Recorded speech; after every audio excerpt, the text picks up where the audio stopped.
Tuesday morning, you know. But if you want to come Friday, you're welcome. We're going to begin to discuss again Camus' The Stranger. Shortly after he wrote The Stranger, he wrote a book called The Myth of Sisyphus. And The Myth of Sisyphus is a series of essays detailing Camus' philosophy of the absurd. He wrote it essentially to explain what he was doing in The Stranger, and Jean-Paul Sartre has written an essay about Camus' use of the myth of Sisyphus, which you can refer to. Now, who was Sisyphus? On page 88 of the Myth of Sisyphus, Camus tells us. He says, the gods had condemned Sisyphus to ceaselessly rolling a rock to the top of a mountain, whence the stone would fall back of its own weight. They had thought with some reason that there is no more dreadful punishment than futile and hopeless labor. We're not sure why Sisyphus was so punished by the gods. It is said, says Camus, that being near to death, he wanted to test his wife's love. He ordered her to cast his unburied body into the middle of the public square. Sisyphus woke up in the underworld, and there, annoyed by an obedience so contrary to human love, he obtained from Pluto permission to return to earth in order to chastise his wife. But when he had again seen the face of this world, enjoyed water and warm stones and the sea, he no longer wanted to go back to infernal darkness. Other faults, other problems are attributed to Sisyphus, but the absurd nature of his unwanted desire, his unsatisfied desire, and the discovery that he no longer wanted to observe the ritual of death or the necessity of death indicated that there are problems that one must face willingly, that one cannot deny, and death to which one must subscribe that cannot be denied. Now, if you look at the myth of Sisyphus, in this book, Camus states some of his ideas. What I'm going to do is list some of his ideas and then show you some of the philosophers from whom he derives his ideas.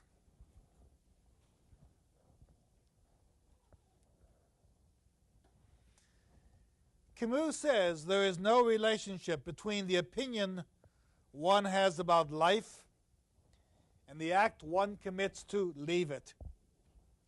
He says, let us not exaggerate in this direction. In a man's attachment to life, there is something stronger than all the ills in the world.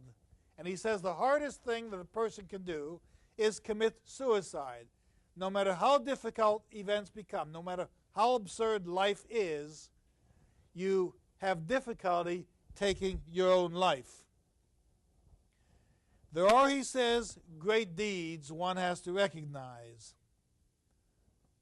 In this world, all great deeds and all great thoughts have a ridiculous beginning. We don't know why they begin or how they begin, but great works are often born on a street corner or in a restaurant's revolving door.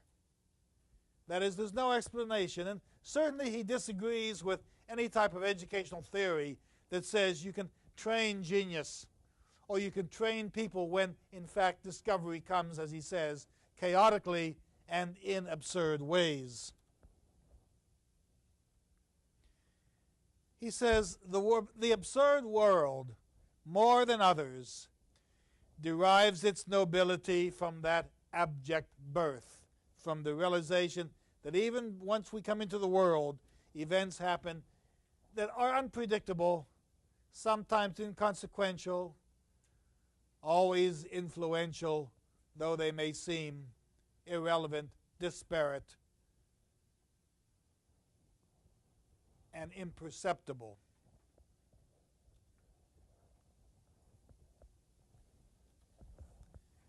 He says, yet a day comes after birth when a man notices or says that he is 30. Thus he asserts his youth. But simultaneously he situates himself in relation to time. He takes his place in it. He admits that he stands at a certain point on a curve that he acknowledges having to travel to its end. He belongs to time, and by the horror that seizes him, he recognizes his worst enemy. Tomorrow, he was longing for tomorrow, whereas everything in him is out to reject it. The revolt of the flesh is absurd. He talks about absurd reasoning. The mind's first step is to distinguish what is true from what is false.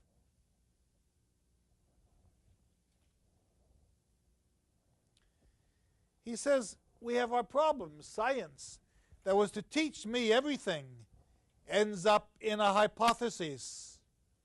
That lucidity founders in metaphor. That uncertainty is resolved in the work of art. Science doesn't teach us what we need to know. It confuses us, and the metaphors we use to explain phenomenology and events of science do not adequately explain what's happening. And finally he says, I realize that if through science I can seize phenomena and enumerate them, I cannot for all that apprehend the world. The world still is inexplicable. Now, where does Camus get his ideas? Here are two writers from whom he derives thoughts of existence and questions of the absurd.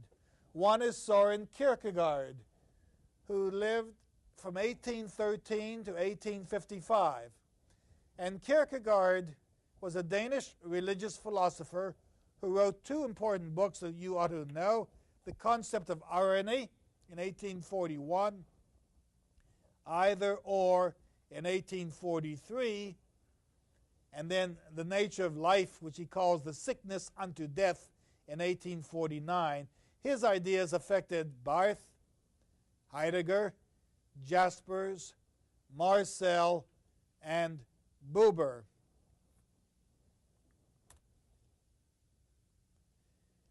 There was another philosopher, Edmund Gustav Albert Husserl, a linguist, a German Jewish philosopher who developed the doctrine of phenomenology. And he was influential on Camus' views.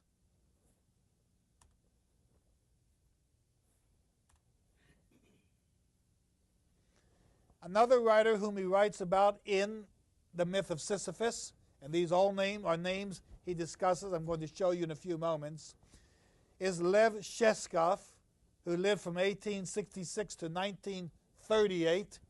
Sheskov was a German Jewish philosopher who wrote Penultimate Words in 1916. All Things Are Possible in 1920. And other books of importance, one of them In Job's Balances. He also wrote about Kierkegaard and the existential philosophy of Dostoevsky, Tolstoy, and Nietzsche. Karl Jaspers, a very important philosopher who lived from 1883 to 1969, a German philosopher and one of the founders of existentialism called Philosophy. But Camus did not consider himself an existentialist, and yet we understand his philosophy within the discourse, the discussion, the dialectic. Martin Heidegger lived from 1889 1889 to 1976, a German philosopher, the rector of Freiburg. He converted to Hitler's Nazi party. He becomes a philosopher of some note because he accepted the worst practitioners of life and the most horrible designers of destruction one could possibly fathom. But Heidegger, for many reasons, is considered, because of his views of Design, D-A-S-E-I-N, the design of the world, and anxiety. He claims that men suffer anxiety, and this leads to their actions as well as to an understanding of the existence of the absurd. Now, I want to take a few moments showing you what Camus says about these thinkers.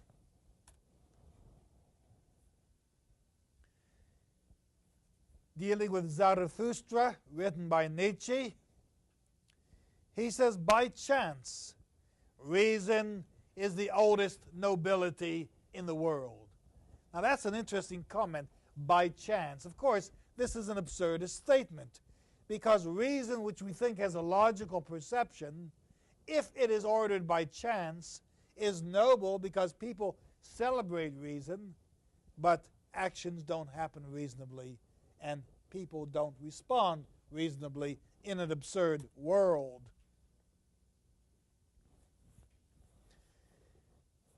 Heidegger says the only reality is anxiety in the whole chain of beings. And you have to understand that anxiety means the trepidation that one has in making decisions, as well as the normal problems one encounters in living this life, enduring it, and breeding children and seeing them create future generations.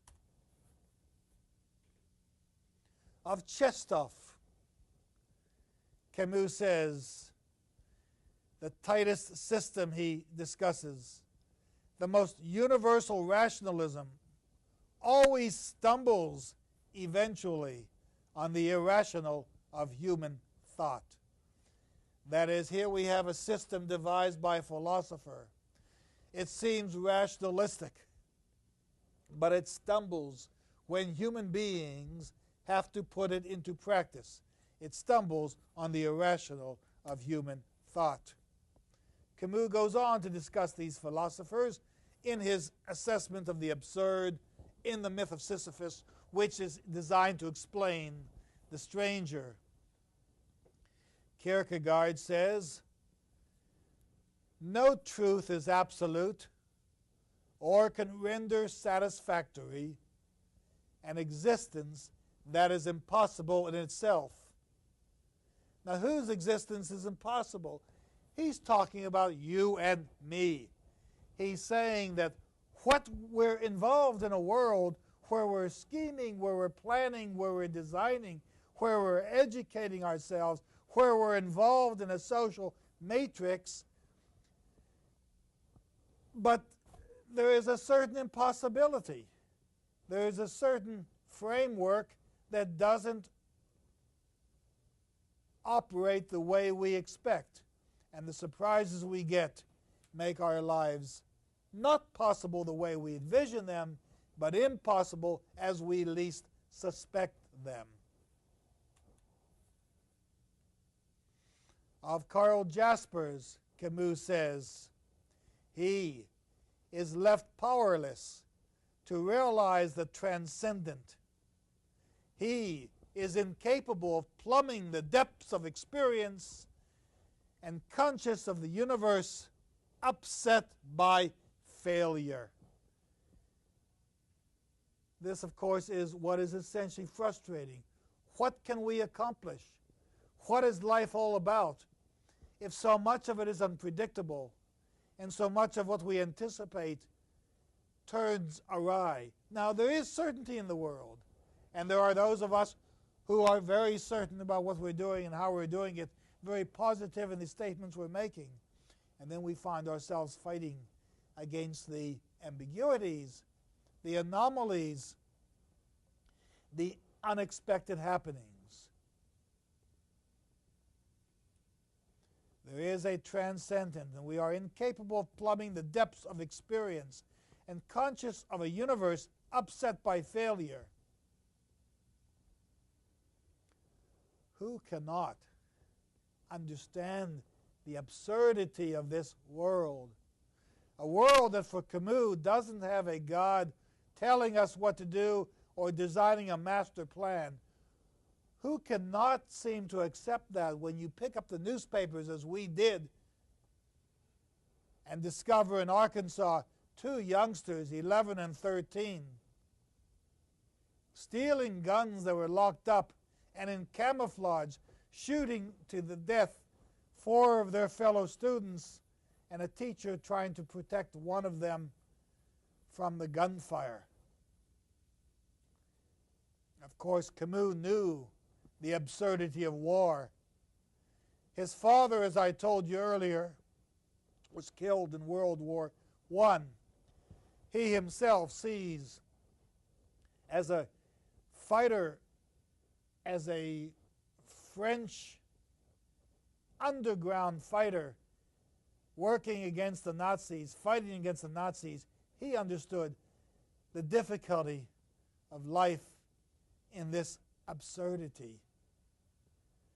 But he knew, because he was a fighter, that no matter how difficult things were, he wanted to stay alive. He wasn't going to give in. And that, of course, is the absurd existence. Now, what happens in The Stranger? We're going to have speakers now discuss what happens in The Stranger, and we will continue with their presentations in the next 50 minutes. First, we're going to have Ms. Pena, who is going to focus on a very important aspect of Part 2 of The Stranger.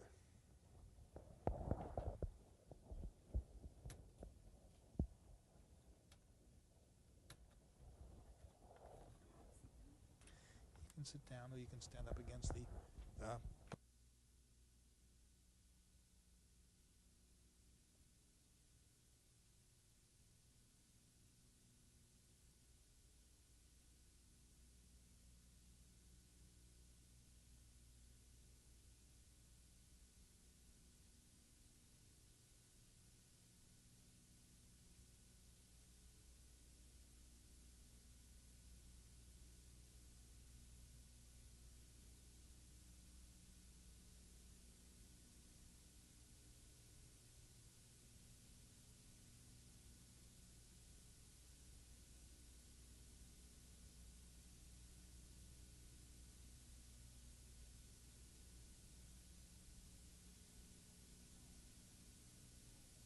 in The Stranger, and most specifically concentrating on the trial.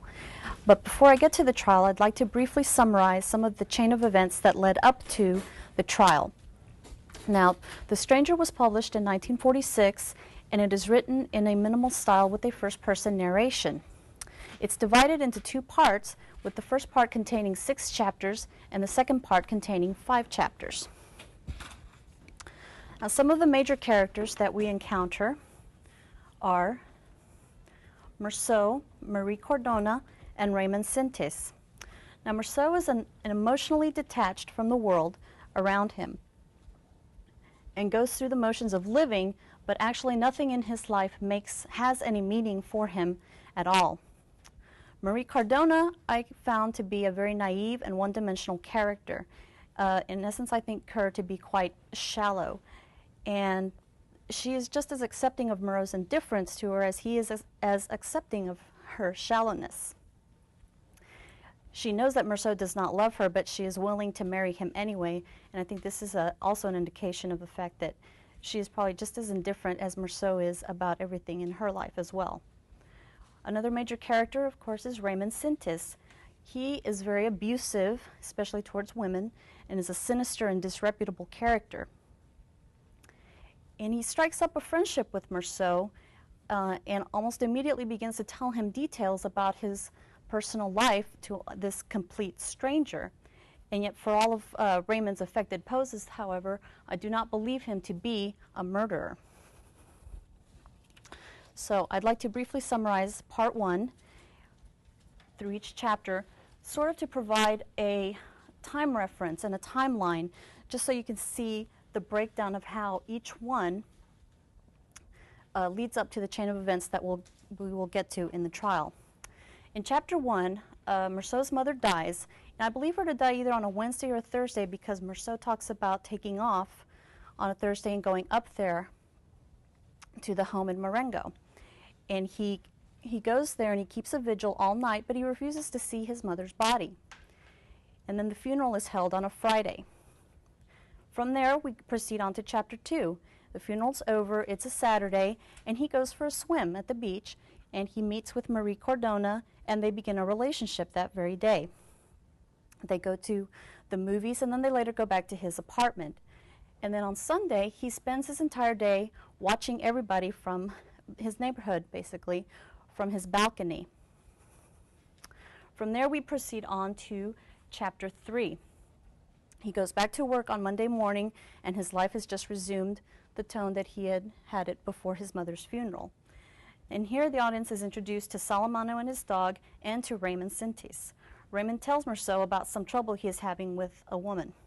And also, in keeping with the food imagery that we have had all semester long, I'd like to point out that in this setting, when Raymond invites Meursault into his apartment, he fixes him blood sausages and offers him wine. And although we're not told what kind of wine it is, I imagine it to be red, because that also keeps in with the blood imagery, and it's almost a foreshadowing of the events that will occur later.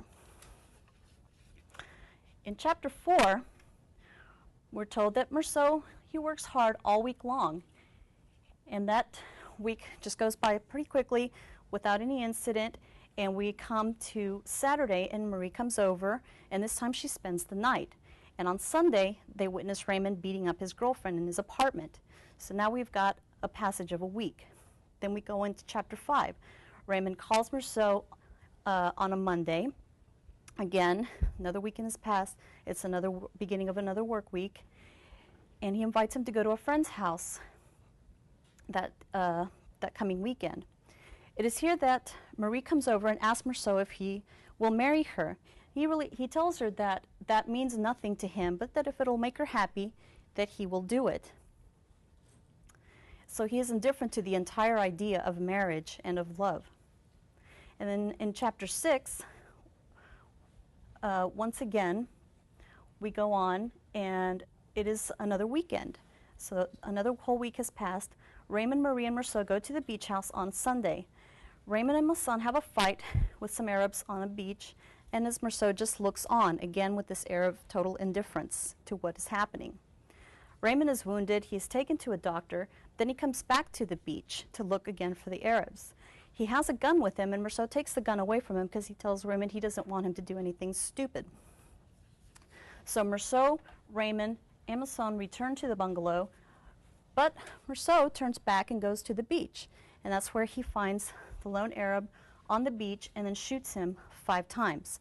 So this progression of events actually takes place within a 3-week span. Almost exactly 3 weeks after his mother's funeral, he shoots the Arab on the beach.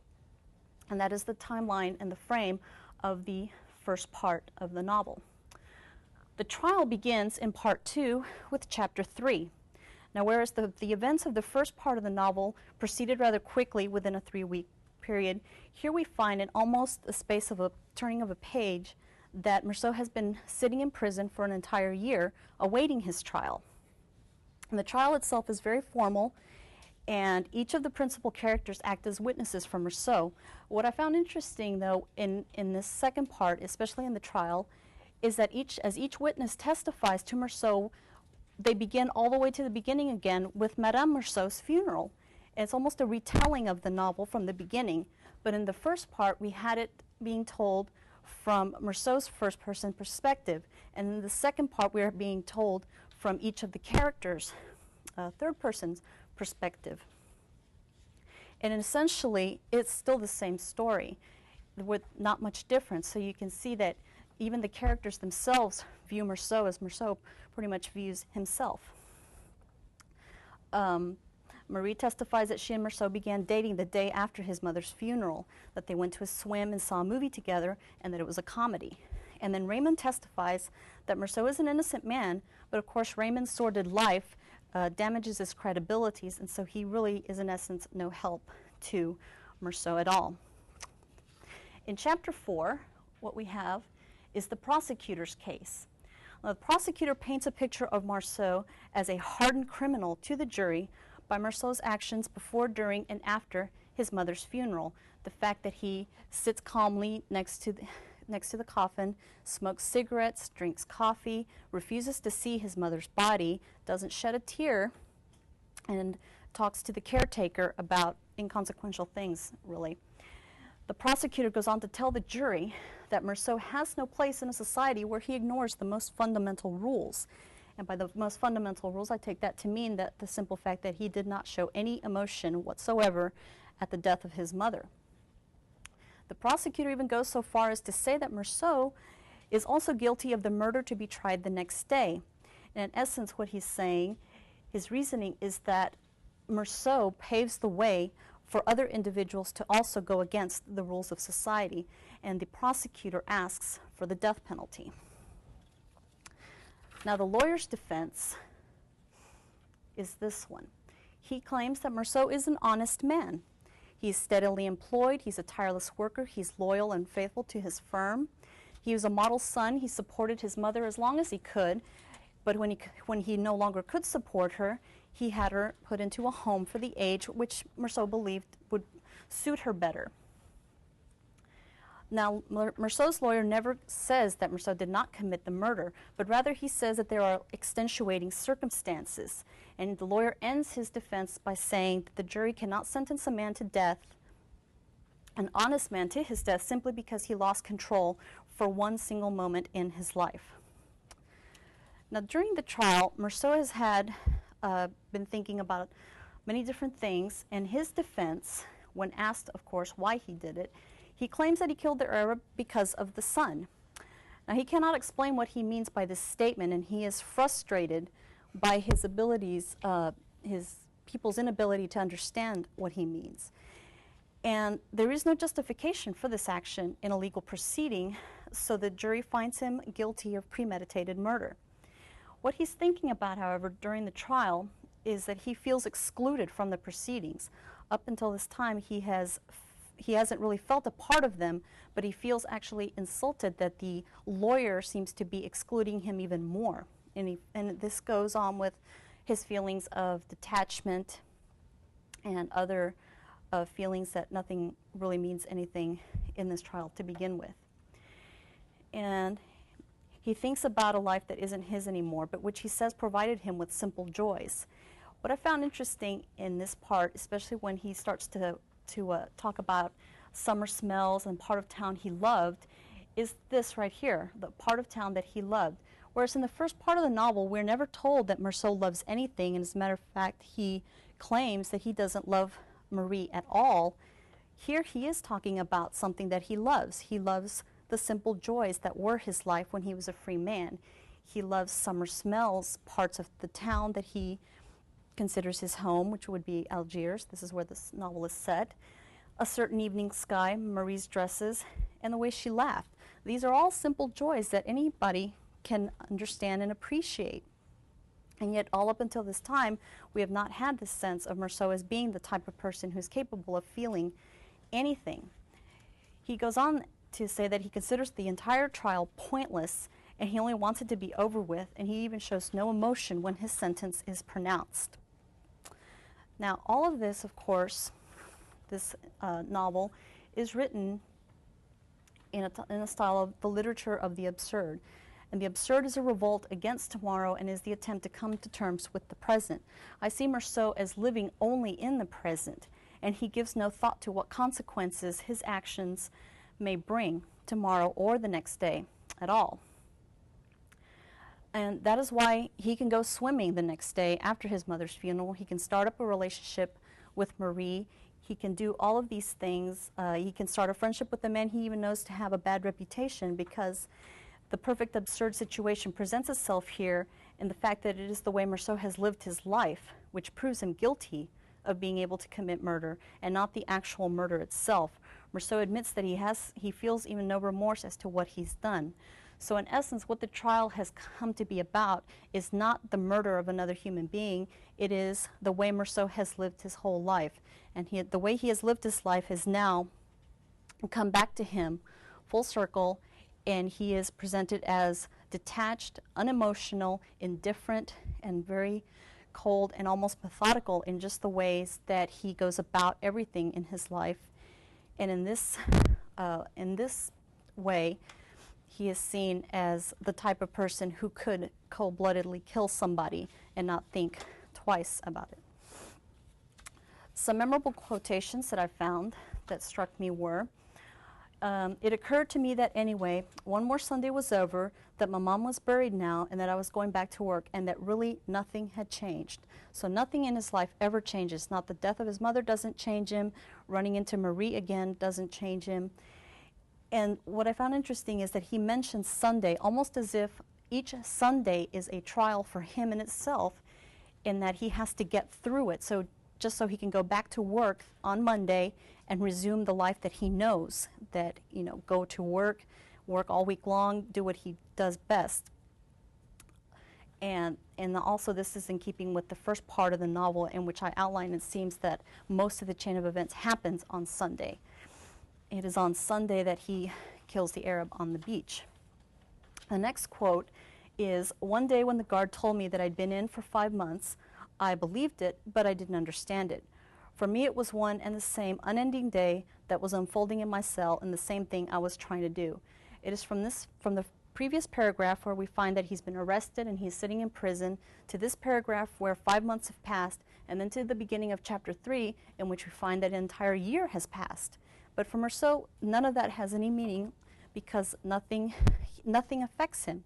So one day goes into the next, and it flows. And really, he could have been sitting there for 2 or 3 years, and it probably still wouldn't have affected him any differently. Some of the key symbols that I found in this novel is, first of all, most important, I think, is the absence of her first name. Meursault is known only by his last name, and this serves to depersonalize him even more in the eyes of the reader. All the other major characters have first names, and they are even called by their first names, Marie, Raymond, and this just reinforces the image of him as a stranger, especially since there are also no descriptions of Meursault. What he becomes, in essence, is an everyman, in which any face or name can be attached to him. And I believe that Camus raises the question of whether or not each person is in some way a Meursault, has that about him, their personality. The next key symbol I found is the sun, and I believe this to be Meursault's weakness. Many times throughout the novel, Meursault complains about the oppressive heat and the brightness of the sun. His claim that he murdered the Arab because of the sun makes no sense to anyone, and he's frustrated by people's inability to see the sun as a dangerous force in the universe as he knows it to be. I see him as just working in a gloomy office, and he keeps to himself mostly inside a darkened apartment. And Camus does an incredible job of describing that scene when he kills the Arab on the beach with the descriptions of the sun, its heat, the brightness, almost bearing down on him like a weight, and saying also in the novel that knowing that going back to that rock, to that beach, would not get the sun off of him. So when he sees the Arab there lying on the beach, lying in the sun, and the Arab pulls out his knife, the sun glinting off the knife, it's almost as if that's what finally breaks Meursault and forces him into action, whereas before his entire life has been lived mostly passively and with a lot of inaction. Some critical articles that I found were that from Renee Weingarten in The New Criterion. Camus identified with alienation, and he felt the detachment of a creative artist to his work, and he felt himself to be the observer in this world, and he never quite felt at home in Algeria or in the Parisian literary and intellectual elite. What I take that to mean is that Camus himself never felt in never felt at home anywhere, really, and he sort of viewed himself as detached from everything. And this, of course, goes in keeping with his literature and his philosophy of the absurd, that everything in life is meaningless, that nothing affects you, and it almost seems to me like Camus is trying to say that we should all live as Meursault does, one day flowing into the next, going about your everyday chores and your everyday tasks. Another one is by David Sherman in Philosophy and Literature. And he states that Camus has created a metaphysically honest man. The absurd teaches us that all experiences are unimportant. Meursault is completely honest with himself about his life and what it is. Nothing in his life means anything, therefore his actions, their consequences, and the knowledge of his impending execution do not matter in this absurdist view of the universe. Now, I'd like to read a paragraph that I found from Albert Camus' acceptance speech when he won the Nobel Prize in 1957. If I can find it. I cannot live as a person without my art, and yet I have never set that art above anything else. It is essential to me, on the contrary, because it excludes no one and allows me to live just as I am, on a footing with all. To me, art is not a solitary delight. It is a means of stirring the greatest number of men by providing them with a privileged image of our common joys and woes. Hence, it forces the artist not to isolate himself. It subjects him to the humblest and most universal truth. And the man who, as often happens, chose the path of art because he was aware of his difference, soon learns that he can nourish his art and his difference solely by admitting his resemblance to all. The artist fashions himself in that ceaseless oscillation from himself to others, midway between the beauty he cannot do without and the community from which he cannot tear himself. This is why true artists scorn nothing. They force themselves to understand instead of judging. And if they are to take sides in this world, they can do so only with a society in which, according to Nietzsche's profound words, the judge will yield to the creator, whether he be a worker or an intellectual. What I take this to mean is that Camus himself, he recognized his intellectual superiority, but at the same time, he believed to be an equal with everyone and everything around him. Now, as an artist, he detached himself from this in order to create works such as The Stranger and the character of Meursault, but at the same time, I think he also felt, just like Meursault, felt the alienation and the detachment and was able to continue on with his life. And I find it incredibly sad and tragic that he was killed 3 years after winning the Nobel Prize, almost at the height of his career at the age of 47. I think he's a brilliant man, and I truly admire his work.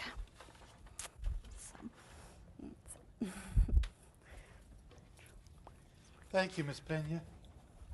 That was a full presentation, provided a lot of detail, and the comments from the Nobel speech, I think, certainly give us insight into the direction he's taking.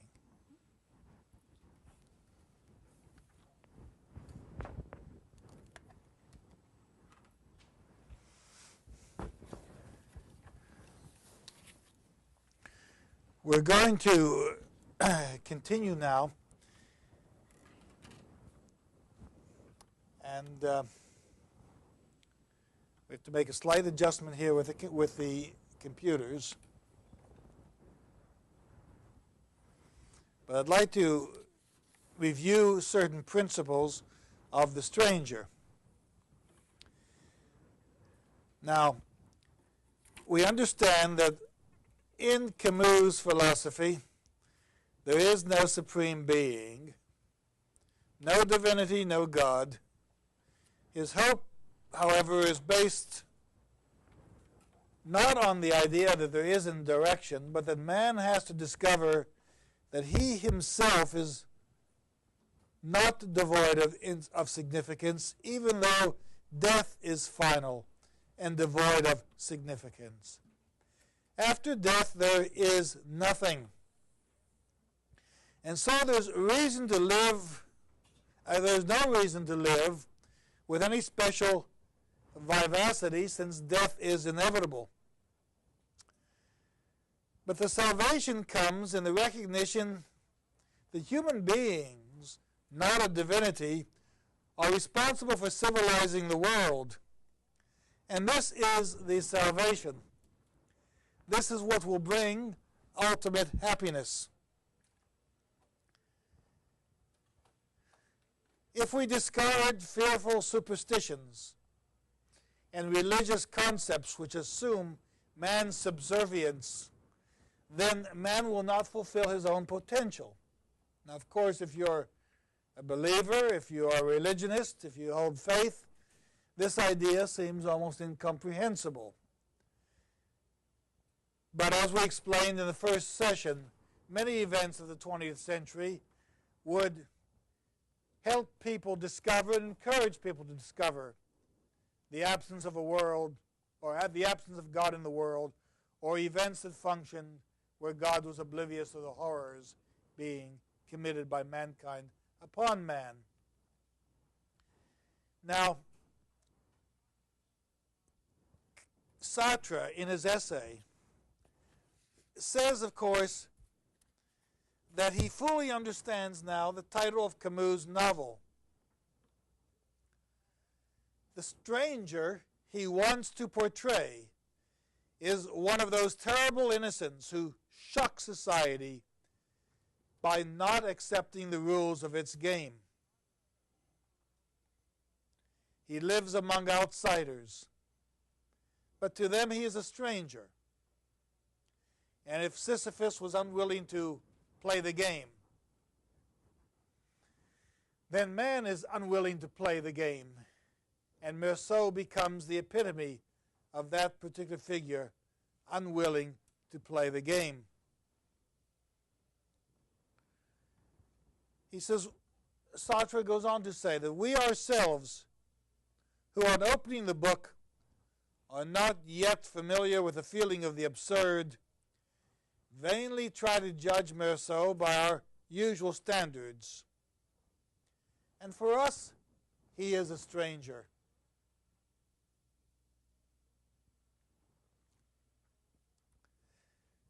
So Sartre goes on to say that the shock you felt when you opened the book and read, I thought that there was another Sunday over with, that Mama was buried now, that I would go back to work again, was deliberate. The lack of humor, the lack of compassion, the lack of love, the unsentimental. In fact, we get some idea that Meursault placed his mother in the old age home, something that people at the trial seem not to have appreciated, not to have understood. He himself, at her funeral, felt people looking at him critically, but he said he had no longer anything to say to her. Their relationship was over. And one of the consequences of reading The Stranger is that so many people come into our lives almost accidentally, and so many people leave our lives without intention almost as accidentally. Now, our last speaker this evening is going to be Mr. Cravens, who is going to discuss the priest and the jailer and some of the religious views that we are concerned about. If, of course, we discover, and we are believers, as the warden is a believer, if true, we are believers as the jailer is a believer, if true, we are believers as the priest is a believer, then to confront a person who denies your belief is a shock, just as it may be a shock for people who first read The Stranger and cannot fathom what is happening and why it is happening and why there seems to be such an absence of understanding or relationship one to the other. So Mr. Cravens is going to spend time now discussing the relationship of these people, the priest and the jailer.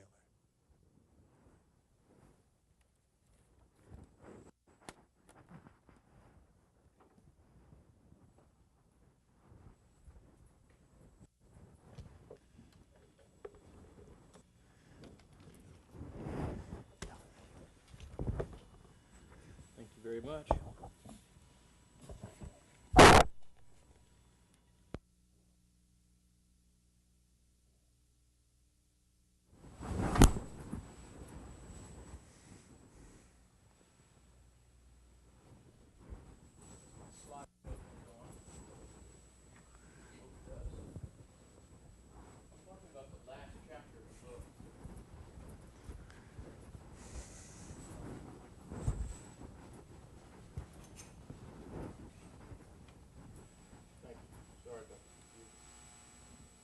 About the last chapter of this book. I know we've all had a final exam, and the people at home maybe have just watched a lot of a 3-hour tape. And I hope this chapter, like me, will grab your attention a little bit.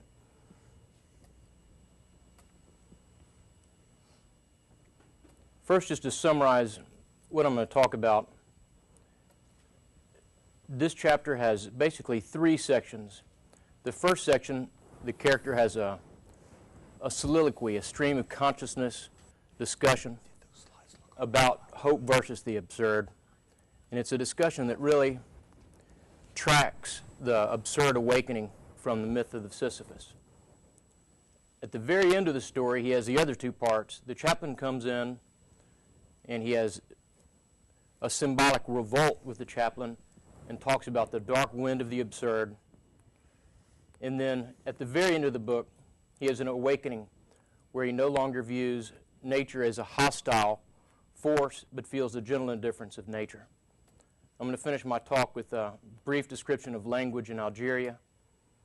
But first, I wanted to introduce or make an introduction to the work so it feels, or at least why I think it's prevalent to us today, why I feel like it's relevant to us today.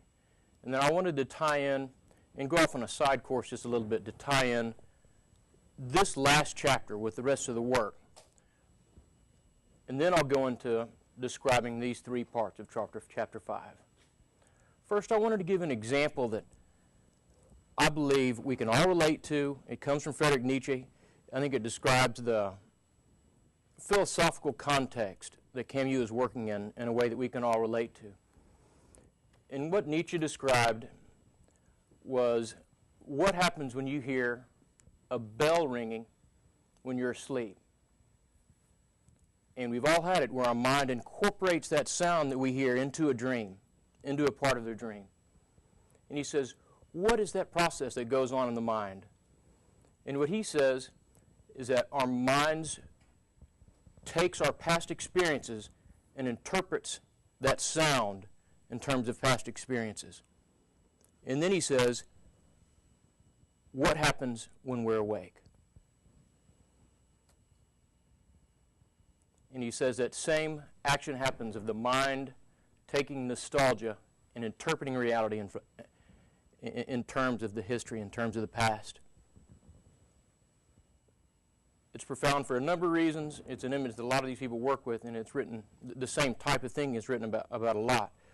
But one of the reasons why it applies to this work is because the message is clear. How can we know reality if the mind goes through all of these processes of sorting and trying to find out what's going on and taking the past and interpreting the present or reality in terms of the past?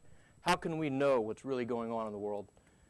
And that is part of the context that Camus uses to describe, or when he's thinking about the absurd world. Camus is talking to modern individuals, and he's talking about modern existence.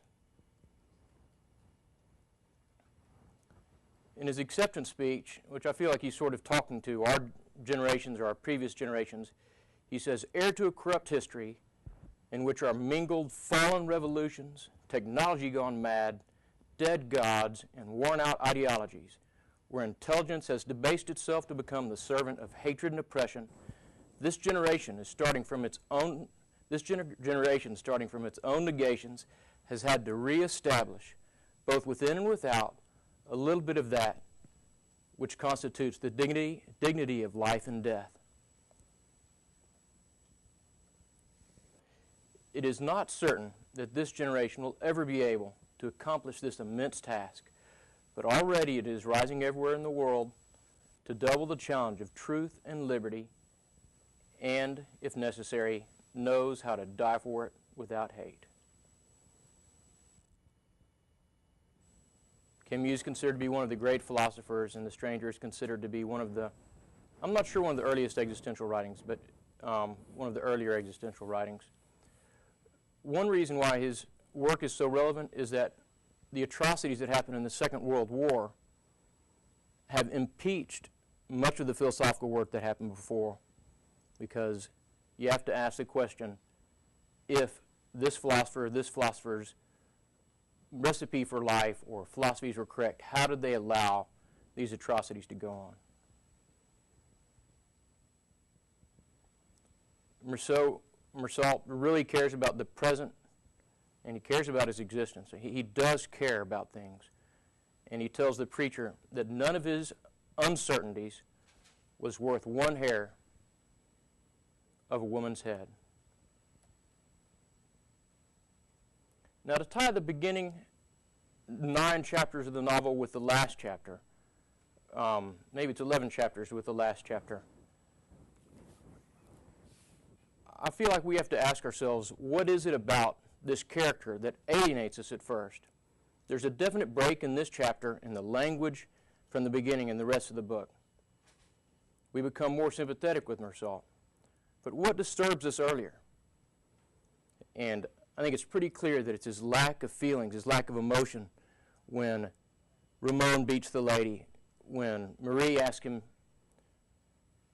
if he loves her, and he says, or if he'll marry her, and he says, I don't think it matters. But, you know, just his unfeeling attitude. And some of the critics have said, this is a gentleman called Patrick McCarthy. He said, the reader is unable to understand the character Marceau and to feel for him the imaginative sympathy that he feels for a traditional hero.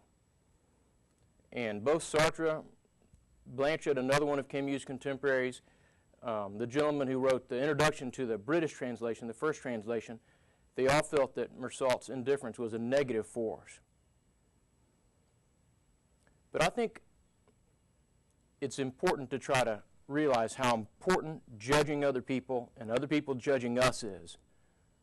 In effect, the superego and all those issues we all have to deal with in our life, just how important that is to Camus. Another one of his books called The Fall is a good example of it. The character's a lawyer in Paris. He's walking down the street, helping a lady cross the street, and he has a realization about his motives. He thinks, why am I doing this?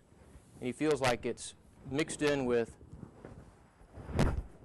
him trying to be better than somebody else and him judging this lady. And it's a realization that throws his psyche into a tailspin. And he ends up in Amsterdam as a drunk. He feels, you know, it's a profound hypocrisy. But there's some solution here at the end, because he feels that while to judge other people is a human condition, that being this low form of life gives him the ability or lifts the burden on his psyche caused by this hypocrisy of trying to be better than other people. This guy is so good. Put some more on here. We know the judging is important to Camus. The whole issue of the trial is really a judgment of Marceau. In the myth of the Sisyphus, he says, can I remain faithful to the absurd without accepting the desire to judge? So a little different interpretation. And really we're trying to answer here, is Marceau a hero or is he not a hero? And a little different interpretation is that you wouldn't expect his character to be somebody involved in the world of judgments if this was a hero for Camus. And so I feel that he's a character that's not predisposed to have a superego, and that he is not a character who sympathizes. So when he tells Marie that he doesn't care about whether he loves her or not, he means he doesn't have sympathy for her emotions. He doesn't care about that. Shut off the slide and get him a couple times. So he doesn't consider judge and being judged. And here's some quotes. One is when Celeste is talking about the dog being beaten. He always says it's pitiful. And Marceau says, really, who's to say?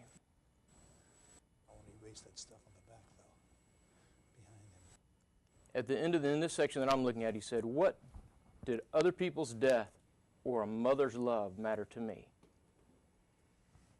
He told Marie that it probably didn't mean anything, but I probably didn't love her. And to me, this is really a profound issue, because any character that doesn't feel love almost can't be a hero. I feel like it's a very important issue, at least in my personal philosophy, and it's one I've thought about a lot. It's a bit of a different interpretation to say he's somebody who's not involved with judging and considerations of judgments for other people. But I feel that he does have a desire to be loved.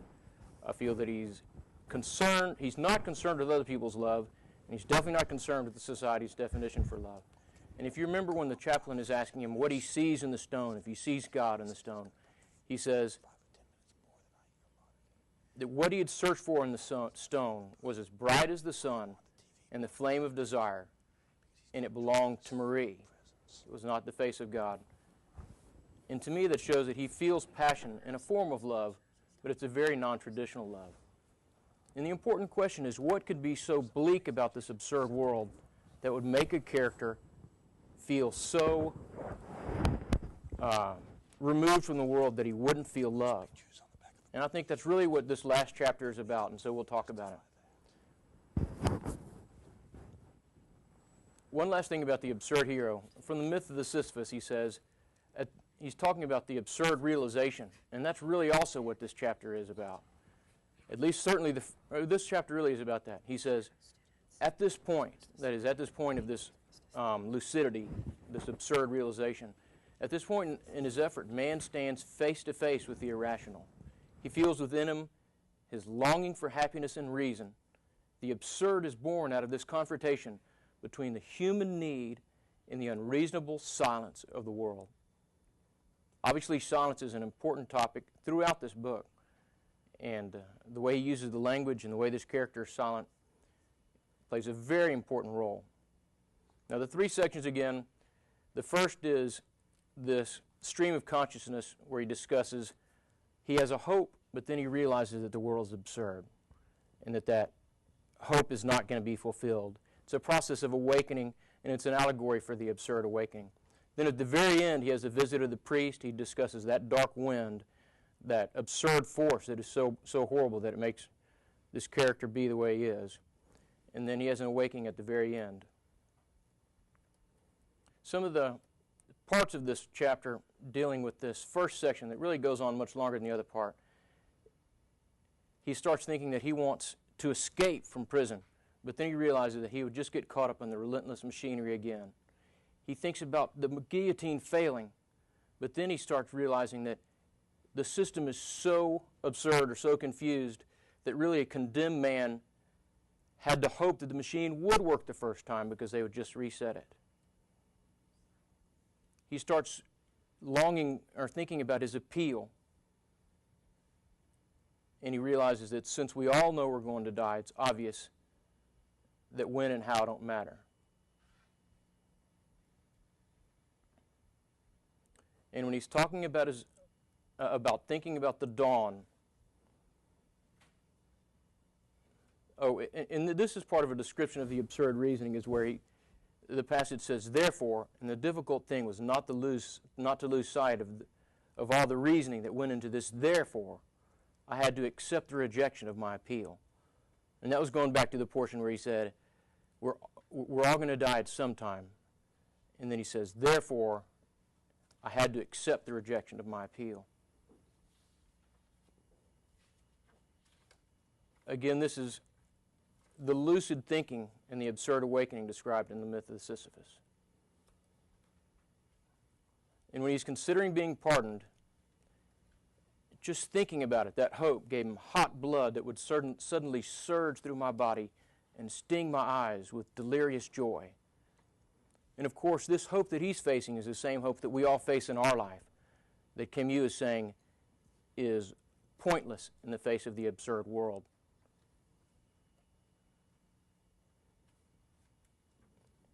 And to fight against this delirious joy, it would take all my strength to quiet my heart, to be rational. If I succeeded, I gained an hour of calm. That was something anyway. That line, that was something anyway, is similar to Sisyphus going down the hill and having that moment of realization that he's in control on the way back down the hill. And that's something anyway. In face of all the absurd world, the absurd hero has something to feel. Now, some of the things Camus said about hope in the myth of the Sisyphus, he said there's so much stubborn hope in the human heart, the most destitute men often end up accepting illusion. He also said a man devoid of hope and a man devoid of hope and conscious of being so has ceased to belong to the future. And time and again in this book, time becomes a very important point. The character's lost in time. He says tomorrow and yesterday in the beginning of the book when it's confused. Camus does not keep a good, orderly time flowing in the book. You're never clear at what point the narration's being made. He uses language that really unglues the character from time. And he said that the absurd struggle implies a total lack of hope. Then getting down to this exciting confrontation with the chaplain, he said that he didn't believe in God, and this is the discussion he had with it that led up to the conflict. But he said that he didn't believe in God, that he wanted to know, the chaplain wanted to know if I was sure, and I said that I didn't see any reason to ask myself that question. It seemed unimportant. I may not have been sure about what really did interest me, but I was absolutely sure about what didn't. I told him I didn't know what sin was, and again, that's a theme that's taken up in the myth of the Sisyphus. He said that wishing for another life didn't mean any more than wishing to be rich, to be able to swim faster. And then he starts to get mad when the chaplain won't leave. He said, I only had a little time left, and I didn't want to waste it on God.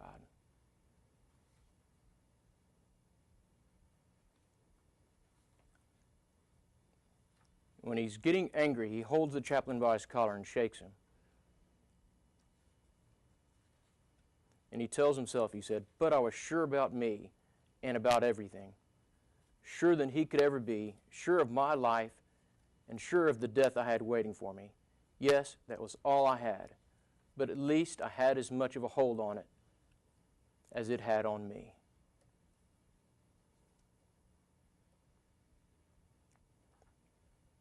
Nothing mattered. I knew why. So did he.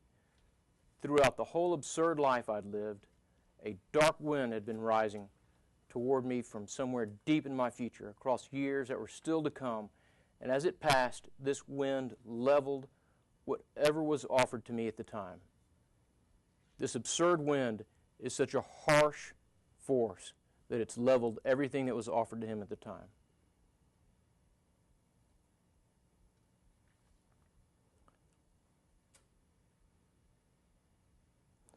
In the myth of the Sisyphus, he talks about this lucidity, this awakening, and he says, at the heart of all beauty lies something inhuman.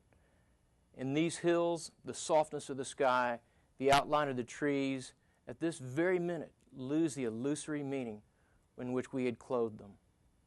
You can see, tying back to the image of the bell ringing, that we've put an illusion, clothed the world in an illusion, and the absurd man realizes this illusion, and in that moment of lucidity has an awakening. By recognizing our thinking and hopes and nostalgia, we will want to liberate our universe of its phantoms and to people it with flesh and blood truths. And then when Rousseau has his awakening, he says, as if that blind rage had washed me clean, rid me of hope.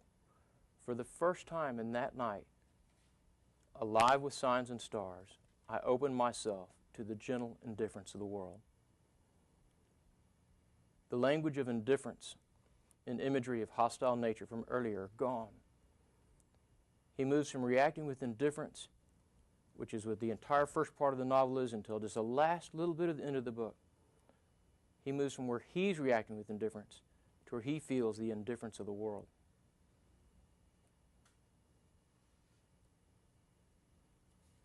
In the myth of the Sisyphus, when he talks about detachment and passion, he says, "This heart within me I can feel, and I can judge that it exists.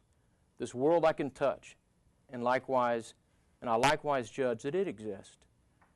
There ends all my knowledge, and the rest is construction."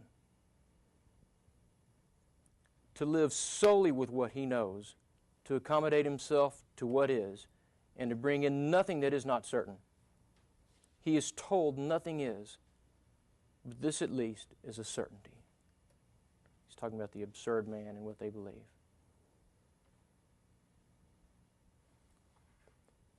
Now, moving on from this chapter and the philosophy of it, it's interesting the way Camus uses language, and of course I could talk about this for the allotted time I have.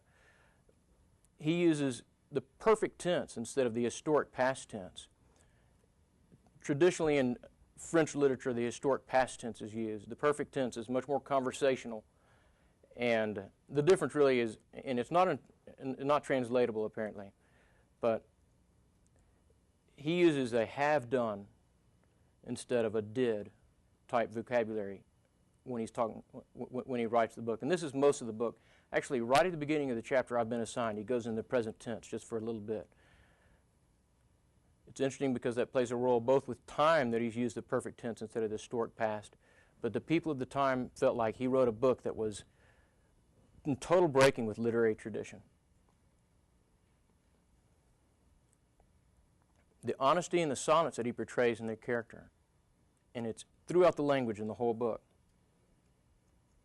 is the same that he's describing. It's a way that he uses language to talk about the themes that he brings up in the myth of the Sisyphus, that you should be true to yourself, and then also about the inhuman silence of the absurd, or the inhuman silence of the real world out there that we cannot realize.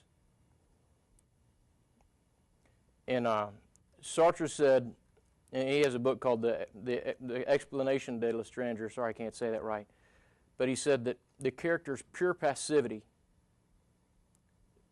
portrays protest. That's the way this character protests against the world, is by being removed. It's an it's an action instead of a lack of action. And Camus uses words like interesting, and you'll see throughout that he does not want to make judgments. And Camus uses that in his adjectives. Going back to time references, the way he'll join thoughts is he'll use references like then or after a while, and it ties in with that whole sort of lost and unstuck a little bit from time. The time is a very funny issue in this book, and that relates back to the dark wind. The last chapter of the first page is in the present tense, and he uses repetition considerably. In his Nobel acceptance speech about Algeria, he said, "I've never been able to renounce the light, the pleasure of being, and the freedom in which I grew up." And that's Camus right there in the black shirt in the front center as a little boy in Algiers. If I have time, I'd like to read a couple quotes from his essay on Algiers. This just helps explain some about how the way he grew up comes into play in the novel. He said that here, at least a man is gratified in his every wish, and sure of his desires, can at last measure his possessions. He said, "There's nothing here for whoever would learn, educate himself, or better himself. This country has no lessons to teach. It neither promises nor affords glimpses."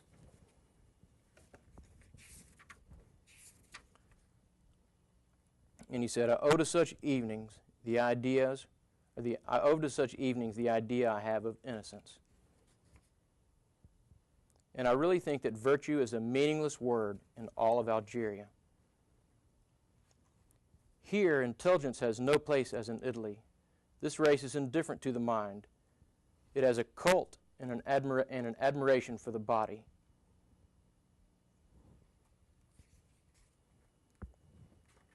Thank you very much.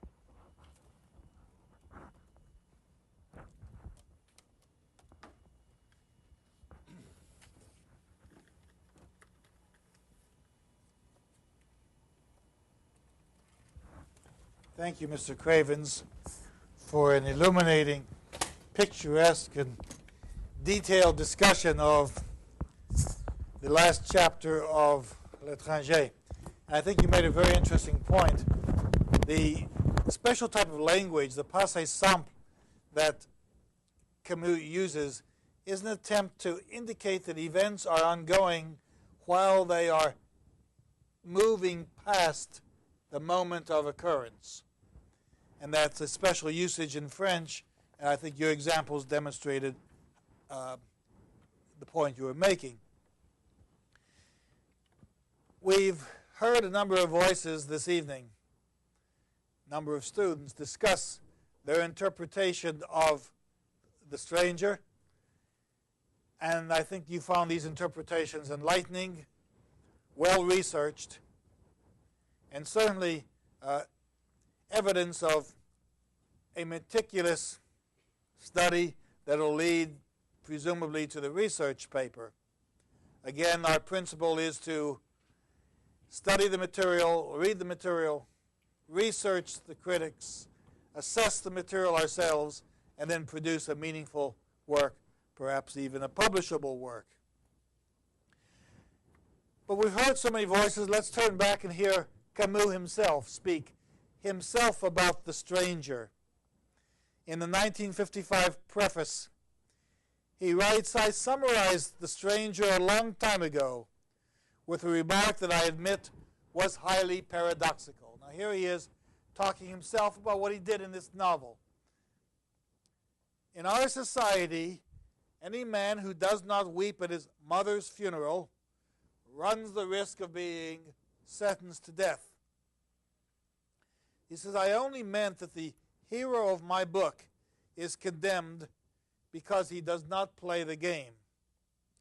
In this respect, he is far into the society in which he lives. He wanders on the fringe, in the suburbs of private, solitary, sensual life." And indeed, the sensuality that Mr. Cravens and Miss Pena spoke about and others is evidenced by the sensation of the sun which is at once invigorating, but then so oppressive it becomes emasculating. Camus goes on to say, this is why some readers have tempted to look upon him as a piece of social wreckage.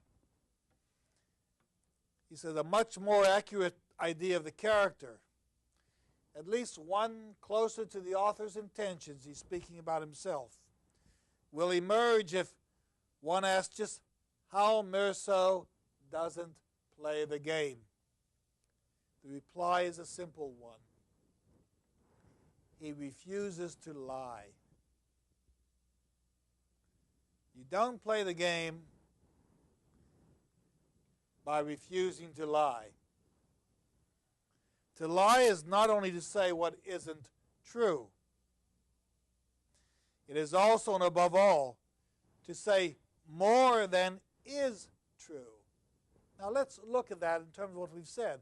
A lie doesn't necessarily say what isn't true, but it says what is more than true. Now, if you want to take Camus' statements, you ask yourself, if he denies religion, he's trying to be proven what is true. And if you can't understand or you can't be proven the existence of God, then you're trying to say more than the truth you could possibly know. Now, to that extent, we can go back to the 18th century, to the philosophers of Søren Kierkegaard and earlier writers like Alexander Pope. Alexander Pope says, the proper study of mankind is man. And that's possibly what Camus is saying. Now, Alexander Pope is not denying the existence of God, obviously, but Camus, in denying the existence of religious belief and religious practices, is saying that people are finding truths beyond what they themselves can evidence. And when he says Meursault refuses to lie, he's saying that he's lost interest in his mother. They don't communicate anymore. They have nothing to say to each other. The sentimentalism that others would like to sustain amidst this kind of reaction, Meursault doesn't have to follow. And when Marie wants him to marry her, he thinks that's a good idea. He's not looking for romanticism. He's not looking for sentimentalism. He's not looking for the books beyond reality. And so lying is knowing the truth, but lying even more is not going beyond the truth.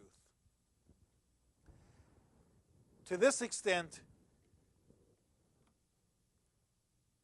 Camus understands phenomenology. To this extent, Camus understands human behavior.